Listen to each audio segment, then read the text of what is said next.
হে hello guys, তো কেমন আছো তোমরা সবাই? আমি তোমাদের সবাইকে ওয়েলকাম করছি রাইট রিয়াকশন ইউটিউব চ্যানেল থেকে। তো নতুন একটা নিউজ আসছে, যে নিউজ শুনে আমরা সবাই দাগমাগায় যাইতাছি। সেটা হইতেছে যে আমাদের যে তাণ্ডব সিনেমা শাকিব খানের, তো সেই তাণ্ডব সিনেমাতে অ্যাকশন ডিরেক্টর হিসাবে আসতেছে জাওয়ান পাঠান খ্যাত। তারপরে ওই জাওয়ান পাঠান তো করছে, তারপরে সবথেকে বড় যে জিনিসটা, যে সিনেমাটার ভিতরে সবথেকে ভালো কাজ করছে সেটা হইতেছে রকি হ্যান্ডসাম টাইপের সিনেমাও সে করছে, এরকম বড় বড় সিনেমা। তারপরে এই যে ইদানিং যে সালমান খানের যে রিলিজ পাইল সিকান্দার, হাবি জাবি, যত রকমের সিনেমা আছে এগুলার অ্যাকশন ডিরেক্টর ছিল সে। আবার এটা তো পরের খবর, হলিউডেও ছিল এক্সট্রাকশন নামক যে সিনেমাটা ছিল, ওই সিনেমারও কিন্তু অ্যাকশন ডিরেক্টর ছিল এই আমাদের এই ডিরেক্টর সুনীল রদ্রিগেস। উনি ছিল এই সিনেমার অ্যাকশন ডিরেক্টর, আর উনি আসতেছে আমাদের তাণ্ডব সিনেমার অ্যাকশন ডিরেকশন দেওয়ার জন্য। এখন কথা হইতেছে যে এটা সব থেকে খুশির বিষয় হইতে পারে, এটা সব থেকে আফসোসের বিষয় হইতে পারে। যেমন দেখো, এখন একটা কথা, যে এই সিনেমাতে স্বয়ং শাকিব খান নিজে বলছিল যে এই সিনেমাটা আসলে যে বরবাদ সিনেমার সাকসেসের পরে, যেটা এত তাড়াতাড়ি 50 কোটি টাকা ক্রস করে ফেলছে, এরকম একটা সাকসেস দেখার পর এই সিনেমার বাজেট কিন্তু হিউজ পরিমাণে বাইরে গেছে। মানে যা ছিল তার থেকে ডাবল বাজেট হয়ে গেছে।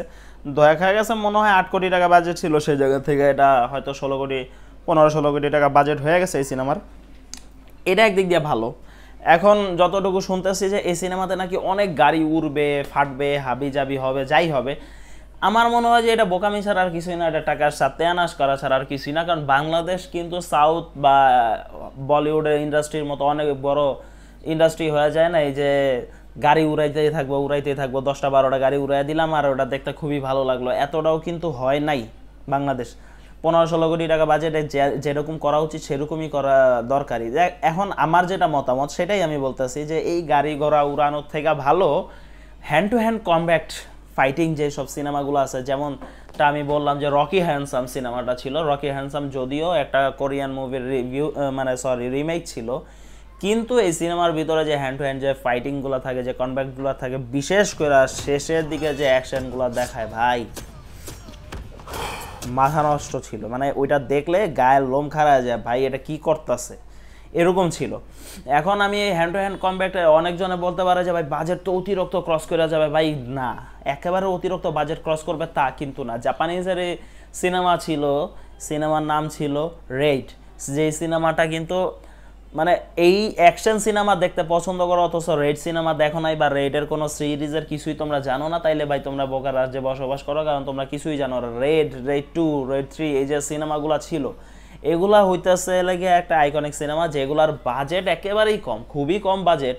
যেমন দেখো রেড সিনেমাটা কিন্তু একটা বিল্ডিংয়ের ভিতরে শ্যুট হয়ে গেছিলো, একটা বিল্ডিং, পুরো ওই বিল্ডিংয়ের ভিতরে রেড সিনেমা শ্যুট হয়ে গেছিলো, খুবই কম বাজেটে কিন্তু করছিল। কিন্তু ফাইট ছিল কি, হ্যান্ড টু হ্যান্ড ফাইটিং ছিল। এই জায়গাতে গাড়ি ব্লাস্ট করে দিলাম, ওইদিকে ভিএফএক্সের কাজ, ওইদিকে এটা ওইদিকে ওইটা, এরকম কিন্তু কিছুই ছিল না, ছিল হ্যান্ড টু হ্যান্ড ফাইট, ঠিক আছে। আর ওরকম কিছু ছিল না। আর ওইটা দেখার জন্য মানুষের ক্রেজ এতটা বেশি ছিল বলার বাইরে।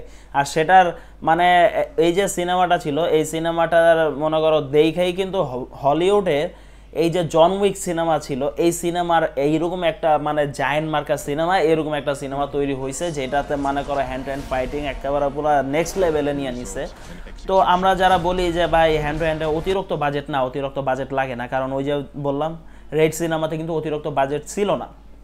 তো কম টাকার ভিতরে কিন্তু যদি অ্যাকশন ভালো দেখানো যায়, তো এটা করা উচিত, এই হ্যান্ড টু হ্যান্ড কমব্যাক করা উচিত। আর এই জিনিসটা যদি আমরা ভালো মতো দেখতে যাই, তাহলে ভাই সুনীল রদ্রিগর কিন্তু এই জিনিসটা খুব ভালো মতোই আছে, কারণ সেটা সে রকি হ্যান্ডসাম সিনেমা তো অলরেডি দেখায় ফেলছে এরকম অ্যাকশন। তো আমার মনে হয় যে এরকম অ্যাকশন করাটাই ভালো, এরকমই বেটার। কিন্তু আমাদের ওই যে গাড়ি এদিক থেকে উড়াই দিলাম, ওই দিক থেকে উড়াই দিলাম, এইরকম অ্যাকশন দেখার থেকে মানুষ বেশি আকর্ষিত হয় ওই হ্যান্ড টু হ্যান্ড কমব্যাক্টের জন্য। যেমন দেখা গেছে যে একটা সিনেমা ছিল কিল, এই সিনেমার ভিতরে এই দিক দিয়ে উড়ায় ফেলাইছি, ওই দিক দিয়ে উড়ায় ফেলাইছি, এটা ফাটায় ফেলাইছি, ওটা ফেলাইছি, এরকম কিন্তু কিছু ছিল না, ছিল টোটালি হ্যান্ড টু হ্যান্ড একটা কমব্যাক্ট ছিল। তো ওইগুলা আর কি দেখার মতো সিনেমা, ঠিক আছে। তারপরে যে আমরা যে হালিতে যে একটা ক্রেজ বাইর হইলো একটা সিনেমা, সেটা হইতেছে মার্কোর ভিতরেও কিন্তু অ্যাকশন ছিল, মানে অতিরিক্ত ব্রুটালিটি ছিল, কিন্তু বেশিরভাগই কিন্তু সেটা হ্যান্ড টু হ্যান্ড ছিল। গাড়ি মারি উড়াই দিছে, এটা ওইটা করছে, এগুলা কিন্তু ছিল না। আর এগুলা দেখার জন্য মানুষের ক্রেজ অতিরিক্ত থাকে, যে না এইটা আসলে একটা সিনেমা, এটা দেখতে হবে। তো এইরকম কাজ করা উচিত, এরকম কাজ করাটা উচিত। যেমন এই যে আমরা যেই সিনেমাটা দেখছি বরবাদ, এই সিনেমাটা দেখে আমরা সবাই পাগল হয়ে গেছি, ভাই এটার অ্যাকশন ছিল মারাত্মক লেভেলে। কিন্তু ভাই একটা জিনিস মাথায় রাখতে হবে, এটার যে অ্যাকশন ছিল, এখানে যে ভিলেন হিসাবে যারা নিছিল, যে এই আমাদের যিশু সেনগুপ্তরা যে নিছিল, যিশু সেনগুপ্তর বিল্ড আপটা দিছিল কি, কিন্তু যখনই ও শাকিব খানের কাছে আসলো মনে হলো যে শাকিব খান একজন জায়েন্ট আর যিশু সেনগুপ্ত হইতেছে তার কাছে পিপিলিকা, এরকম কিছুই মনে হইলো। মানে আসলো সাকিব ওরা ধরলো, দইরা মেরা ফেললো, কোনো মানে হ্যান্ড টু হ্যান্ড কোনো একটা ফাইটিং যে থাকবো সেটা নাই। তো এই জিনিসটা হওয়া খুবই দরকার, আর এটা আমাদের বাংলাদেশের নাই বললেই চলে। একটা সময় ছিল নায়ক রুবেল যে এই সব কাজ কইরা গেছে, এখন নাই কেউ, এখন ওই জিনিসটাতে কেউই নেই। তো আমার মনে হয় যে এরকম কিছু করা উচিত, এরকম ফাইটিং যদি হয় তাহলে মানুষ এটা দেখবে, মানুষ এটা খাবে, আর এটাতেই মানুষের ক্রেজ আলাদা লেভেলের থাকবে। তো আমি তো ভাই এটাই চাই যে এরকমই হোক। তোমাদের কার কি মন্তব্য অবশ্যই কমেন্ট বক্সে জানাতে পারো। আর ভিডিওটা দেখার জন্য ধন্যবাদ। যদি চ্যানেলে নতুন হয়ে থাকো অবশ্যই চ্যানেল সাবস্ক্রাইব করে বেল আইকনটা ক্লিক করে অবশ্যই পাশে থাকবা। দেখা হচ্ছে নেক্সট ভিডিওতে। ততদিনে সবাই ভালো থাকো, সুস্থ থাকো, নিজের খেয়াল রাখো। টাটা।